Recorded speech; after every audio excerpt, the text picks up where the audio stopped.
Now we are going to discuss about the graphical representation of motion. सबसे पहले आपको ये जानना होगा कि ग्राफ होता क्या है। तो एक्चुअल में ग्राफ क्या है?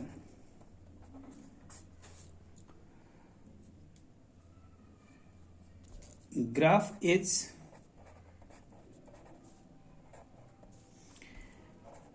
an easier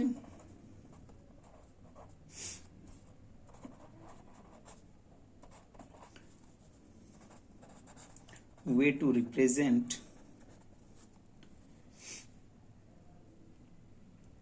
any situation. Graph बताता है, आप लोग देखे हो अपने रिजल्ट में भी ग्राफ में रिप्रेजेंट किया रहता है, और उस ग्राफ को देखकर हम आसानी से ये समझ जाते हैं कि in which subject how much we have gain. Means graph is the easier way to represent any situation. किसी भी सिचुएशन को बहुत आसानी से समझने का एक बहुत आसान तरीका होता है। ठीक है, तो मोशन में इसका वर्क क्या होता है और किस तरह के ग्राफ होते हैं? तो अपना पहला जो ग्राफ होता है वो है पोजीशन टाइम ग्राफ, या हम इसको कहते हैं डिस्टेंस टाइम ग्राफ।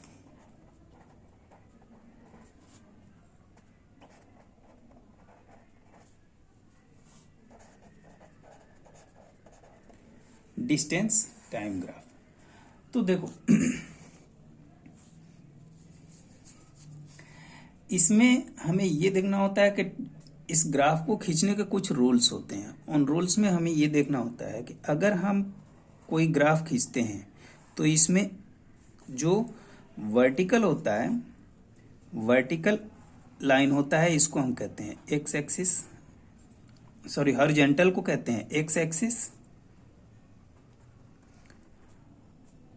और जो वर्टिकल होता है उसको हम क्या नाम देते हैं? Y axis. ठीक है, अब इस केस में जो वाई एक्सिस होता है, इस पर हम डिस्टेंस टाइम ग्राफ में वाई एक्सिस को हम रिप्रेजेंट करते हैं किससे? डिस्टेंस से। यहां पर हम क्या लिखते हैं? डिस्टेंस। वाई एक्सिस होता है डिस्टेंस एंड एक्स एक्सिस क्या होता है? टाइम। एक्स एक्सिस पर रखते हैं टाइम, वाई एक्सिस पर रखते हैं डिस्टेंस। ठीक है, और फिर हमारे पास जो डेटा होता है उस डेटा के अकॉर्डिंग हम इस पर प्लॉट करते जाते हैं। तो कोई भी आप यहां पर प्लॉट करते हो, जो भी पॉइंट प्लॉट करोगे वो उस पॉइंट को Y axis and X axis, इन दोनों पर जहां पर इसका एक दूसरे से ये जहां पर मिलेंगे, that represent the actual position of that body. अभी देखते हैं कैसे होता है। मान लो कोई एक बॉडी है जो स्ट्रेट पाथ पर मूव कर रही है रेस्ट से। पहले ये जीरो डिस्टेंस पर थी, ये डिस्टेंस है। ठीक है, डिस्टेंस, और यहां पर टाइम क्या लगा था? टाइम भी जब रेस्ट पर है तो 0। If it cover 18 kilometre distance, then time consumed is 2 hours. On 36 kilometer, time is 4 hour. On 54 kilometer, time is 6 hour. And we have to plot this data into the graph. तो आप क्या करोगे? सबसे पहले आप इनको ध्यान दो, यहां आप एक ग्राफ बनाओ।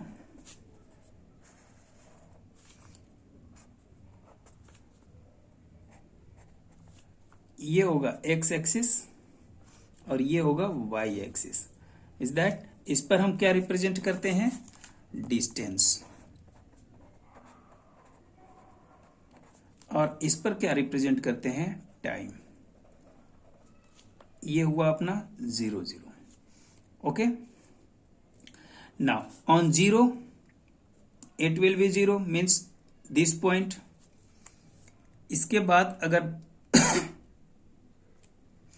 पहले हमें इस पर क्या करना होता है, स्केल लेना होता है। तो देखो टाइम इंटरवल कितना हो रहा है, 0 to 2 2, 2 to 4 2 एंड 4 to 6 2। इनके बीच में इंटरवल कितना है, 2 का। तो हम यहाँ पर 2 के मल्टीपल को लेंगे इंटरवल में, means it will B 2 4 6 and 8 so on. यहाँ देखो 18 के मल्टीपल में है, तो यहाँ हम क्या लेंगे 18, एक सेकेंड कलर चेंज कर देते हैं, it will be 18 then 36 then 54। Okay, अब इसको प्लॉट करो, तो प्लॉट करोगे तो क्या आएगा, 0 पर था, जब ऑब्जेक्ट 0 पर था तो टाइम भी 0, डिस्टेंस भी 0, this point. After that after 2 hours it cover 18 kilometer, 2 is here and 18 is here। तो इन दोनों का जो मीटिंग प्लेस होगा, ये प्लेस ये रिप्रेजेंट करेगा किसको, 218 को, 2 और 18। 436 ये जो डिस्टेंस कवर करेगा ये क्या होगा, 436, 4 और 36 किलोमीटर। डिस्टेंस किस में है, किलोमीटर में, और टाइम किस में है, आवर में। Again on 54 it will be eight after 6 hours, means this position. अब इनके बीच में जो हम लाइन खींचते हैं, दिस गन स्ट्रेट पाथ बन रहा है, मीन्स यूनिफॉर्म स्पीड। क्लियर है ना।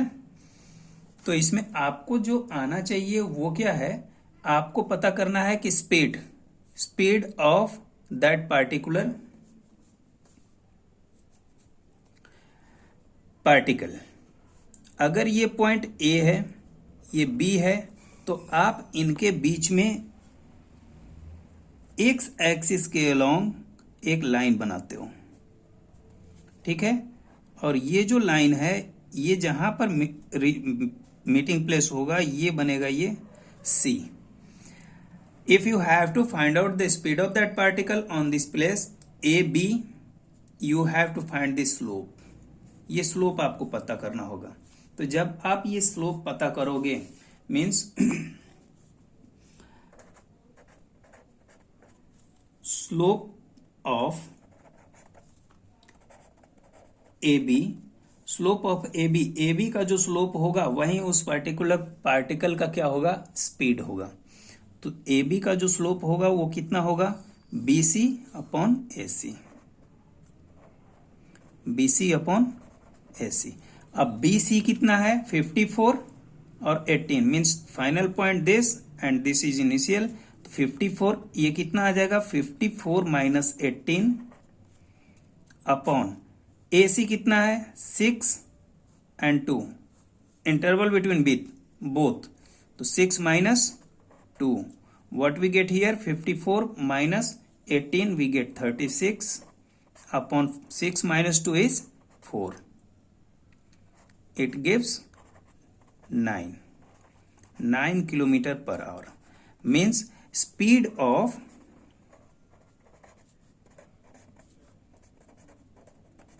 that particular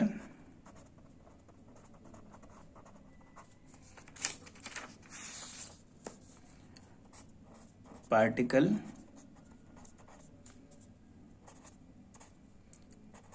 is 9 kilometer per hour. ठीक है, ये जो 9 किलोमीटर पर आवर है वो उस पार्टिकुलर पार्टिकल का क्या है, स्पीड है। समझ में आ गया होगा। मीन्स अगर आपको स्पीड पता करना होगा तो आप क्या पता करोगे, slope of that path. Clear है। अब ये जो एक कंडीशन हुआ कि ये तो लीनियर मिल रहा है, अब नॉन लीनियर हो तब क्या करेंगे, तो उस केस में ध्यान दो। This is page number first and this is page number second.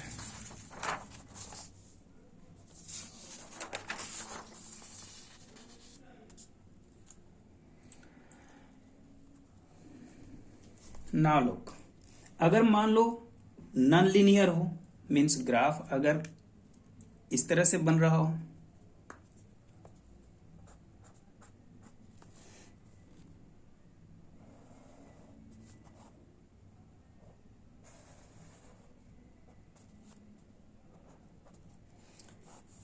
This is x axis and this is y axis, और ये क्या है, अपना डिस्टेंस है, और ये क्या है, अपना टाइम है।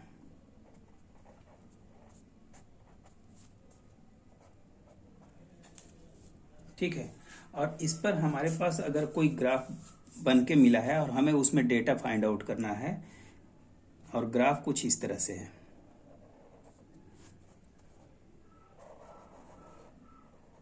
ये ग्राफ बना है, then how can you find the speed?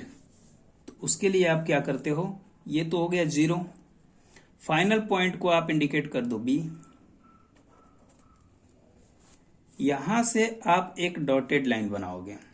क्या बनाओगे? Dotted line 0 to B, and from B to C parallel to Y axis,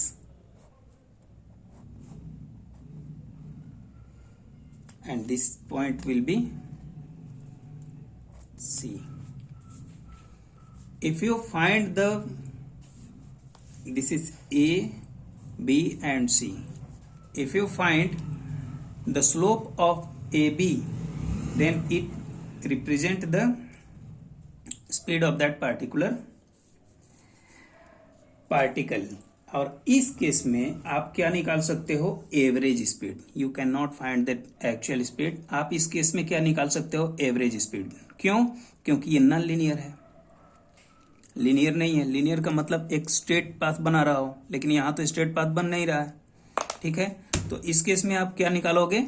average speed.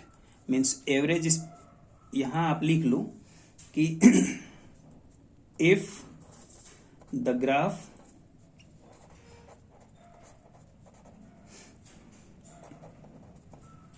is non-linear,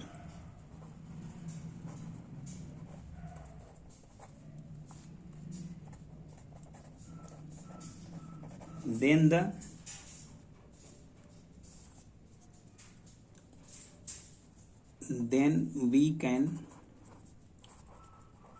determine the average speed.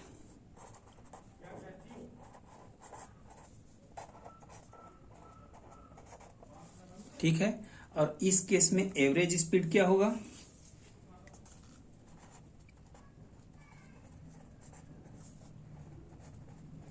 Average speed is equal to slope of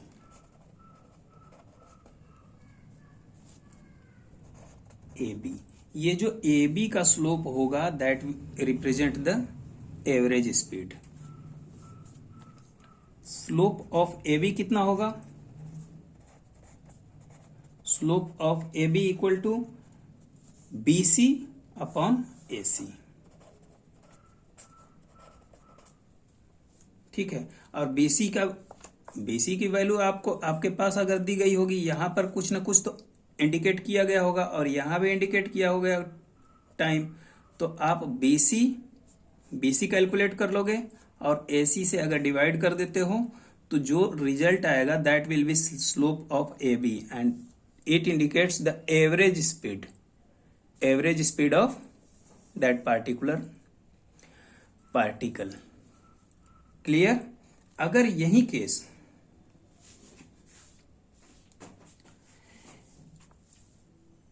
अपने पास अगर कोई third case आ जाए कि parabola के case में हो, means third case क्या बताता है? अगर कोई ग्राफ पैराबोला में हो, जैसे मान लो हमारे पास कोई इस तरह का ग्राफ मिल गया,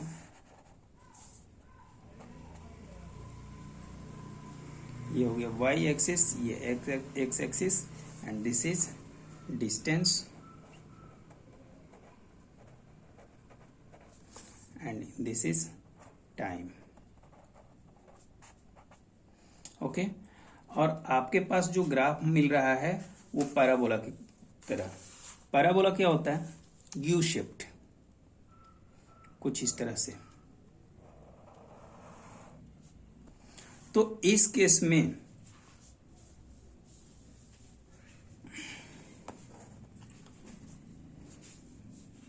प्रॉब्लम आ रही है इस मार्कर को लेकर के।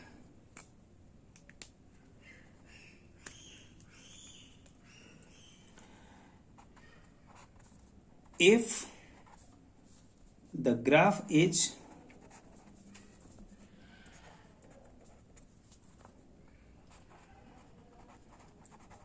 parabola, then the motion of the body is a uniformly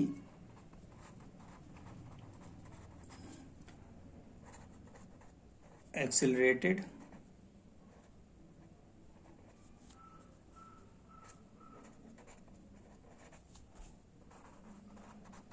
motion. Uniformly accelerated motion का मतलब क्या होता है कि जिस जैसे जैसे आपका बढ़ता जाता है टाइम, टाइम तो सेम है, यहाँ देखो, अगर देखोगे तो यहाँ पर टाइम हमारा सेम हो जाता है, लेकिन इसकी स्पीड उसी रेशियो में बढ़ती जा रही है, डिस्टेंस वहीं कवर हो रहा है सेम टाइम पर। मीन्स एक्सेलरेटेड मोशन को बताता है। कैसा एक्सेलरेटेड मोशन होगा? Uniformly accelerated motion. यूनिफॉर्मली का मतलब क्या हुआ कि वो सेम टाइम में, सेम इंटरवल ऑफ टाइम में इक्वल डिस्टेंस कवर करती जा रही है।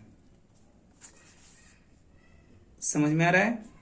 मीन्स इस केस में क्या होगा, इस केस में अगर आप देखोगे तो क्या होता है कि यहां बताता है y is directly proportional to x square. ये एक हमारे पास फॉर्मूला मिलता है जो आपको अगले क्लास में पढ़ने को मिलेगा। इस पर बहुत ज्यादा स्ट्रेस आपको नहीं लेना है, ठीक है। तो ये हुए हमारे 3 टाइप के ग्राफ, और इन 3 टाइप के ग्राफ में आप लोगों को मोस्टली फोकस करना है first and second type, linear and non linear पर।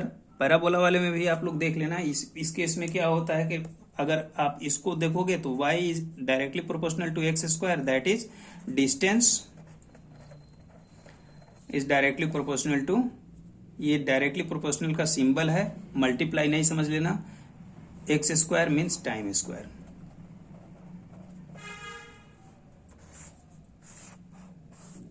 ठीक है, इस सिंबल को हम क्या कहते हैं? प्रोपोर्शनल का सिंबल कहते हैं। इसलिए कि केमिस्ट्री में जब हम लोग पढ़ रहे थे तो उसमें आप लोगों ने ये चीज बताया था कि इसको मल्टीप्लाई, काफी लोगों ने मल्टीप्लाई समझा था, लेकिन ऐसा कुछ नहीं है। Okay, distance is directly proportional to time square.